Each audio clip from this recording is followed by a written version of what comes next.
ዛሬ መላው አመለካከታችሁን ሊቀይር የሚችል አንድ ከባድ ነገር ግን እጅግ አስፈላጊ የሆነ እውነት እንነጋገር። ሁላችንም በህይወታችን ውስጥ ገንዘብ የለኝም፣ ካፒታል አጥቼ ነው እንጂ ትልቅ ሐሳብ ነበረኝ እያልን እናማርራለን። ስኬታማ የሆኑ ሰዎችን ስናይ የተለየ እድል ወይም የተለየ የገንዘብ ድጋፍ ያገኙ ይመስለናል። ነገር ግን እውነታውን በእርጋታ ቆመን እንጋፈጥ።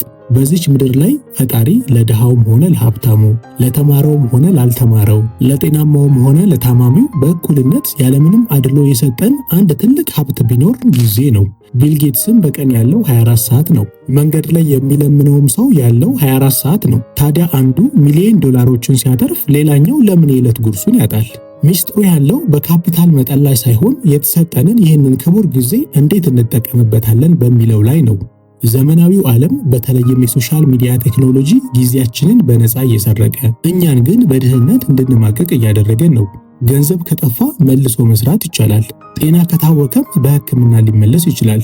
ነገር ግን ዛሬ ያበከናችኋት አንዲት ሰዓት በምንም ተአምር በሚሊየን ብር እንኳን አትመለስም። እንኳን ወደ ሊዮ ቼንጅ በሰላም መጣችሁልኝ። ዛሬ ይዤላችሁ የመጣሁት ታላቅ ርዕስ ይህንን በየቀኑ የሚባክነውን ጊዜያችሁን እንዴት ወደ እውነተኛ ጥሬ ገንዘብ፣ ዕውቀትና ስኬት መቀየር እንደምትችሉ የሚያሳዩ 5 ጥልቅ ሚስጥሮችን ነው። ዛሬ የምንማረው ጥበብ ትላንትና የነበራችሁን የባከነ ማንነት ገድሎ ጊዜውን እንደ ንጹህ ወርቅ የሚቆጥር አዲሱና ብርቱ ማንነት እንድትላበሱ ያደርጋችኋል። ሕይወታችሁንና የኪስ ቦርሳችሁን ከስር መሰረቱ ለመቀየር ዝግጁ ከሆናችሁ እስትንፋሳችሁን ሰብስቡና ለትንሽ ደቂቃዎች ለራሳችሁ ጊዜ ስጡ። ይህንን ቪዲዮ እስከ መጨረሻ ተከታተሉና ዛሬውኑ ጊዜያችሁን በአግባቡ መጠቀምና እንዴት ውጤታማ መሆን እንደምትችሉ 5 ሚስጥሮችን በዝርዝር ነግራችኋለሁ። ወደ 5ቱ ጥልቅ ሚስጥሮች ከመግባታችን በፊት ጊዜን ወደ ገንዘብ መቀየር ምን ማለት እንደሆነ በተግባር የሚያሳይ አንድ ታሪክ ላካፍላችሁ። የዚህ ታሪክ ባለቤቶች ካሌብና ኤፍሬም ይባላሉ። ሁለቱም በአንድ ሰፈር ያደጉ ከተመሳሳይ ተራ ቤተሰብ የተገኙ የ20ዎቹ መጀመሪያ ላይ ያሉ ወጣቶች ናቸው። ሁለቱም ኪሳቸው ውስጥ ምንም ገንዘብ አልነበረም። ሁለቱም ሀገር ተበላሸ፣ ስራ የለም እያሉ ያማረሩ ነበር። ነገር ግን የሁለቱ ወጣቶች የህይወት መንገድ የሚለያየው የተሰጣቸውን የ24 ሰዓት ሀብት በሚጠቀሙበት መንገድ ላይ ነበር። ካሌብ ጠዋት ሲነሳ የመጀመሪያ ስራው ስልኩን አንስቶ ፌስቡክ እና ቲክቶክ መግባት ነው። ቀኑን ሙሉ የሰዎችን ፎቶ ላይክ ሲያደርግ፣ የፖለቲካ ጭቅጭቅ ሲያነብና ዩቲዩብ ላይ አዝናኝ ቪዲዮዎችን ሲያይ ይውላል። ሲመሽ ከሰፈር ልጆች ጋር ቆሞ ስለ ኳስ ያወራል፣ በሰዎች ህይወት ይቀልዳል። ካሌብ በቀን ቢያንስ 5 ሰዓታቱን በሶሻል ሚዲያ ላይ በከንቱ ያቃጥላል። ሲጠየቅ ምን ላድርግ ስራ የለኝም እኮ ጊዜ መግደያ ነው ይላል። በአንጻሩ ኤፍሬምም ገንዘብ የለውም። ነገር ግን ኤፍሬም አንድ ትልቅ እውነት ተረድቶ ነበር። ካፒታል የለኝም፣ ነገር ግን በቀን ውስጥ የራሴ የሆኑ ነፃ ሰዓታት አሉኝ። ኤፍሬምም የራሱ ስማርት ስልክና ኢንተርኔት ነበረው። ነገር ግን እሱ ቲክቶክ ላይ ከመጨፈር ይልቅ ዩቲዩብ ላይ ገብቶ እንዴት የግራፊክ ዲዛይን መስራት እችላለሁ ብሎ ማጥናት ጀመረ። የካሌብን 5 ሰዓታት ኤፍሬም አዳዲስ ክህሎቶችን ስኪል ለመማር ተጠቀመበት። ከ3 ዓመት በኋላ የሁለቱ ወጣቶች ህይወት ፈጽሞ የማይገናኝ ሆነ። ካሌብ አሁንም ያው ሰፈር ላይ ቆሞ ያችን ያረጀች ስልኩን ይዞ አሁንም ቲክቶክ ላይ የሰዎችን ስኬት እያየ ይተክዛል። አሁንም ገንዘብ የለውም። ኤፍሬም ግን በዛ ባገኘው ነፃ ጊዜ በተማረው የግራፊክስ ዕውቀት በኦንላይን አፕወርክ እና ፋይበር ላይ የውጭ ሀገር ደንበኞችን እያገኘ ቤቱ ቁጭ ብሎ በዶላር ማግኘት ጀምሯል። የራሱን ቢሮም ከፍቷል። ወዳጆቼ ከካሌብና ከኤፍሬም ታሪክ የምንማረው ትልቅ እውነት አለ። የድህነታችሁ ምክንያት የገንዘብ ማጣት አይደለም። የድህነታችሁ ዋነኛ ምክንያት ያላችሁን ትልቁን ሀብት ጊዜያችሁን ለማይጠቅም ነገር እየሸጣችሁት ስለሆነ ነው። አሁን ያለንበት 21ኛው ክፍለ ዘመን ስልክና ኢንተርኔት ላለው ሰው ትልቁ የሀብት ማፍሪያ ዘመን ነው። ይህንን ለማድረግ ደግሞ ዛሬውኑ ጊዜያችሁን ወደ እውነተኛ ገንዘብ ልትቀይሩባቸው የምትችሏቸውን 5 ድንቅ ሚስጥሮችና እናንተ ማድረግ ያለባችሁን ነገሮች በዝርዝር ነግራችኋለሁ። ከእናንተ የሚጠበቀው ቪዲዮውን እስከ መጨረሻው ተከታትለው ተግባራዊ እርምጃ መውሰድ፣ አክሽን መውሰድ ነው የሚጠበቅባችሁ። በተለይ 4ኛውና 5ኛው ጥበቦች በጣም አስፈላጊ ስለሆኑ እስከ መጨረሻው መከታተላችሁን ልብ በሉ። አንደኛውና ህይወትን ወዲያውኑ የሚቀይረው ሚስጥር የጊዜ ኦዲት ማድረግ ነው። ማንኛውም ትልቅ ድርጅት የገንዘብ ኪሳራ እንዳያጋጥመው በየዓመቱ ኦዲት ምርመራ ያደርጋል።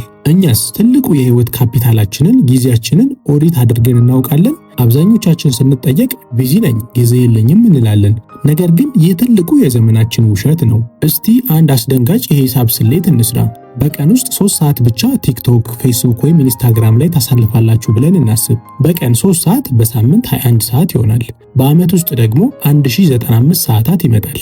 ይህ ማለት በዓመት ውስጥ 45 ቀናትን 1 ወር ተኩል ማለት ነው ያለ እንቅልፍ ስልካችሁን ስክሮል በማድረግ አሳልፋችኋል ማለት ነው። አሁን ይሄንን ወደ ገንዘብ እንቀይረው።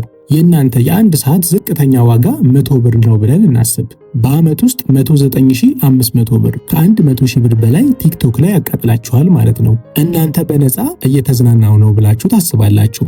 ነገር ግን እውነታው እናንተ በራሳችሁ ውድ ጊዜ እነዛን የቲክቶክ ቪዲዮ ሰሪዎች ሚሊዮነር ያደረጋችኋቸው ነው። የእናንተ ጊዜ የእነሱ ገንዘብ ሆኗል። ታዲያ ይህንን የጊዜ ሌባ እንዴት እናስቁመው? እንዴትስ የራሳችንን ጊዜ መልሰን ወደ ራሳችን ኪስ እናስገባው? ውድ ተመልካቾቼ ይህንን ለማድረግ አሁኑኑ ጨካኝ የሆነ እርምጃ መውሰድ አለባችሁ። ከዛሬ ጀምሮ አሁኑኑ ቪዲዮውን እንዳያችሁ ስልካችሁ ላይ ዲጂታል ዌልቢንግ ወይም ስክሪን ታይም የሚለውን ሴቲንግ ክፈቱ።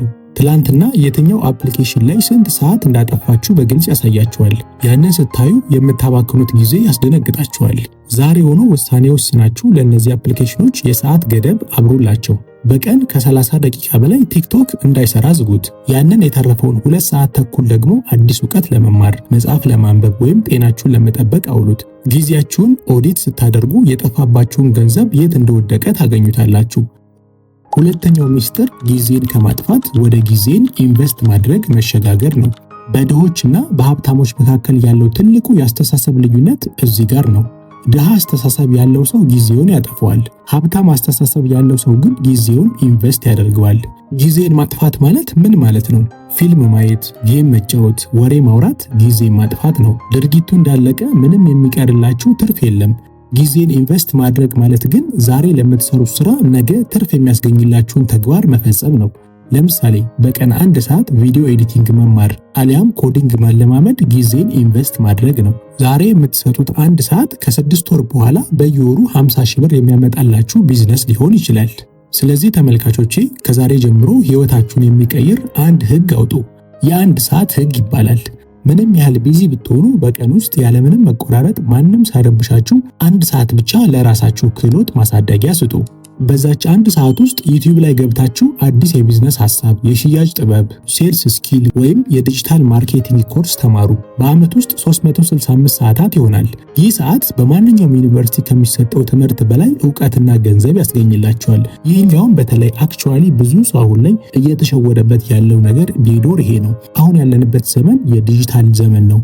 እያንዳንዱን ነገር በስልካችን በሰከንድ ውስጥ ማግኘት የምንችልበት ዘመን ነው። ስለዚህ እናንተ ብልጥና ጎበዝ ከሆናችሁ አሁኑኑ ስልካችሁን ተጠቅማችሁ የሆነ ሙያ የሆነ ስኪል በቀላሉ መማር ትችላላችሁ። ከእናንተ የሚጠበቀው ኢንተርኔት አክሰስ ብቻ ነው። ኢንተርኔት ካላችሁ፣ ዋይፋይ ካላችሁ በቀጥታ ዩቲዩብ ላይ ገብታችሁ የተለያዩ ሙያዎችን መማር ያስፈልጋል። ይህ ማለት ያ ሙያ እናንተ አሁን ጊዜያችሁን ብታጠፉበትም ነገ ምን የሚያደርጋችሁ ነው? ነገ የሚከፍላችሁ የሚክሳችሁ ነው። ያንን ካደረጋችሁ ውጤታማ ትሆናላችሁ። ካለበለዛ ግን ፊልም በማየት ቲክቶክ ስክሮል በማድረግ የተለያዩ ጌሞችን በመጫወት የምታሳልፉ ከሆነ እነዛ ከ6 ወር በኋላ ምንም የሚያመጡላችሁ ለውጥ የለም። ስለዚህ አሁኑኑ እናንተ ልታደርጉት የሚገባው ነገር ጊዜያችሁን ኢንቨስት ማድረግ፣ ጊዜያችሁን የሚጠቅማችሁ ነገር ላይ አሁኑኑ ተጠቅማችሁ ከትንሽ ጊዜያት በኋላ ያንን ጊዜ ስራ የምትሰሩበት ገንዘብ የምታገኙበትን ሙያ መማር እጅግ አስፈላጊ ነው ማለት ነው። ሶስተኛው የስኬት ሚስጥር የ80-20 ህግን መጠቀም ነው። ብዙ ሰዎች ቀኑን ሙሉ ላብ በላብ እስኪሆኑ ሲሰሩ ይውላሉ። ነገር ግን ማታ ውጤታቸውን ሲያዩት ምንም የተጨበጠ ነገር የለም። ለምን? ምክንያቱም አብዛኛውን ጉልበታቸውን የሚባክነው ዋጋ በሌላቸው ጥቃቅን ስራዎች ላይ ስለሆነ ነው። በ1990ዎቹ ፊልፍሬዶ ፓሬቶ የተባለ ኢኮኖሚስት አንድ አስገራሚ ግኝት አገኘ። ከምታደርገው ጥረት 20 በመቶ ለምታገኘው 80 በመቶ ውጤት ምክንያት ነው የሚል ህግ ነው። ይህ ማለት ቀኑን ሙሉ ከምትሰሯቸው 10 ስራዎች ውስጥ እውነተኛ ለውጥንና ገንዘብን የሚያመጡላችሁ 2 ብቻ ናቸው። የተቀሩት 8ቱ ዝም ብሎ ጊዜ ማቃጠያና ቢዚ የመምሰል ማሳያዎች ናቸው። ኢሜይል በመለስ፣ የቢሮ ጠረጴዛ ማስተካከል፣ ማለቂያ በሌለው ስብሰባ መቀመጥ ውጤት አያመጣም። ትልቁ ውጤት ያለው አዲስ ደንበኛ መፈለግና አዲስ ስትራቴጂ መንደፍ ላይ ነው። ስለዚህ ተመልካቾቼ እናንተ ማድረግ የሚገባችሁ ከነገ ጠዋት ጀምሮ ስራ ከመጀመራችሁ በፊት ልትሰሯቸው ያሰባችኋቸውን ነገሮች በወረቀት ላይ ጻፉ። ከዚያም ራሳችሁን ጠይቁ፣ ከነዚህ ስራዎች ውስጥ ዛሬውኑ ህይወቴን፣ ቢዝነሴንና ገበዬን በአንድ እርምጃ ወደፊት የሚያራምደው ስራ የቱ ነው ብላችሁ ራሳችሁን ጠይቁ። ከዛም ለዩ። ያንን ከፍተኛ ዋጋ ያለው ስራ ጉልበታችሁ ሙሉ በሆነበት የጠዋት ሰዓት ላይ በመጀመሪያዎቹ ሰዓት ጠዋት ላይ ስሩት። ትንንሾቹን ስራዎች ለከሰዓት በኋላ ተዋቸው። ስለዚህ ዛሬውኑ ዋናውና ትልቁ ስራዎቻችሁን ለዩና እነዚያን ስራዎች ትኩረት አድርጋችሁ ጠዋት ላይ መስራት ይኖርባችኋል። አላስፈላጊ የሆኑ ውጤት የማያመጡ ስራዎችን ደግሞ ወደ ኋላ መለየት ያስፈልጋል። ስለዚህ ካሁኑ ለኔ ህይወት ትልቅ ለውጥ የሚያመጣልኝ ስራ የቱ ነው? የትኛውን ስራ ብሰራ ነው ውጤታማ የምሆነው ብላችሁ በቀን ውስጥ ትልቅ ትኩረት መስጠት ያለባችሁ ለዛ ስራ ነው ማለት ነው።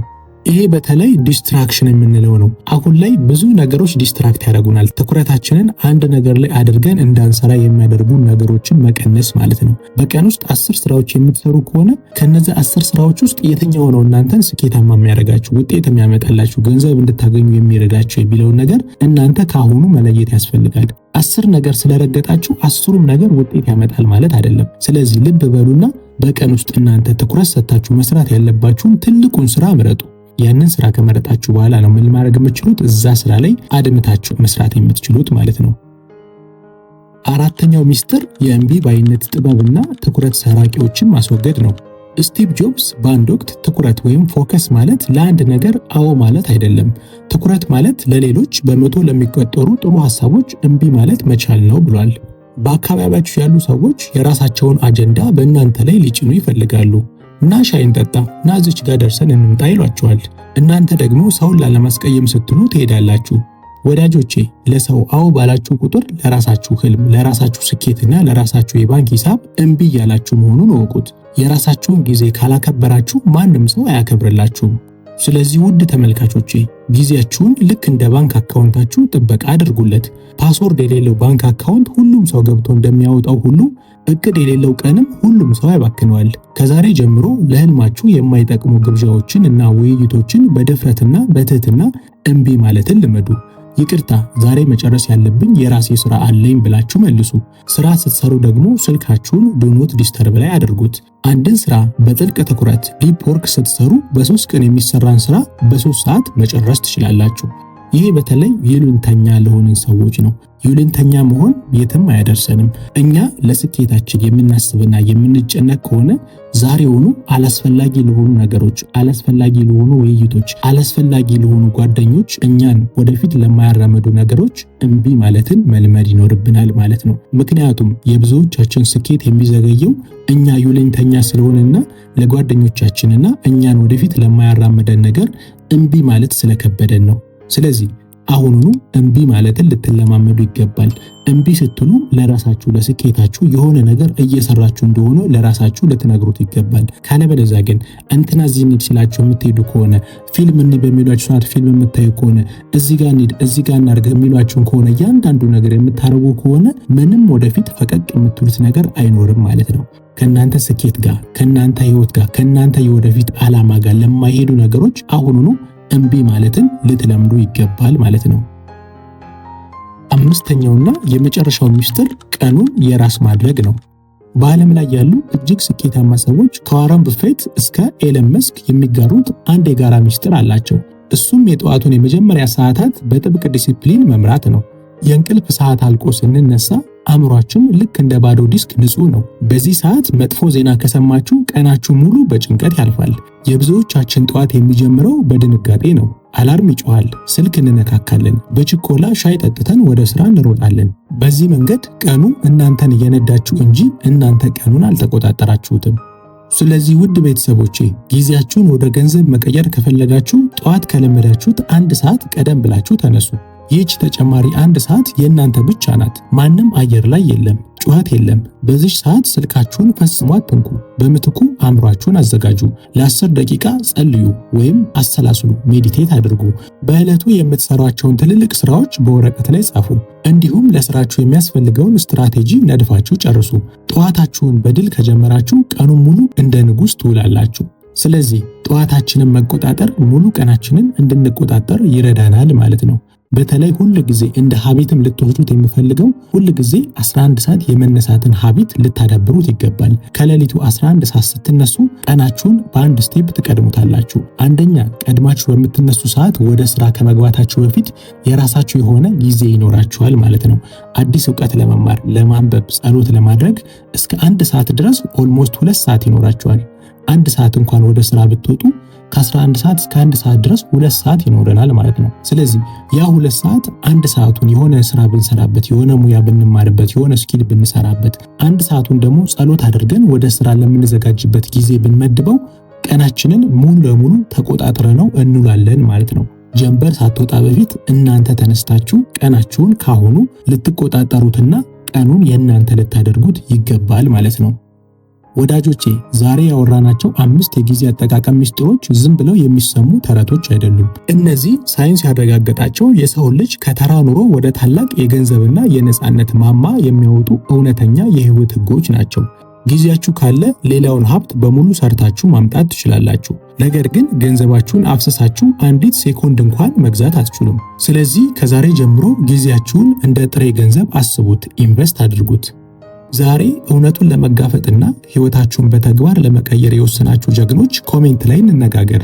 መጀመሪያ ባወራነው የጊዜ ኦዲት ህግ መሰረት ዛሬውኑ ስልካችሁ ላይ ስክሪን ታይም ገብታችሁ እዩና በቀን ስንት ሰዓት ሶሻል ሚዲያ ላይ ያጠፋችሁ እንደሆነና ያንን ሰዓት በብር ብትቀይሩት በአመት ስንት ሺህ ብር የከሰራችሁ እንደሆነ አስልታችሁ ካልኩሌት አድርጋችሁ ኮሜንት ላይ ጻፉልኝ። አሁኑኑ ወደ ታች ወረዱና እኔ በቀን ይህን ያህል ሰዓት ቲክቶክ ላይ አጠፋለሁ፣ ይህ ማለት በአመት ይህን ያህል ብር የከሰርኩ ነው፣ ከዛሬ ጀምሮ ግን ይህንን አቆማለሁ ብላችሁ ኮሜንት ላይ ጻፉልኝ። እኔም የሁላችሁንም ስሌትና ውሳኔ እያነበብኩ አብሬያችሁ ወያያለሁ።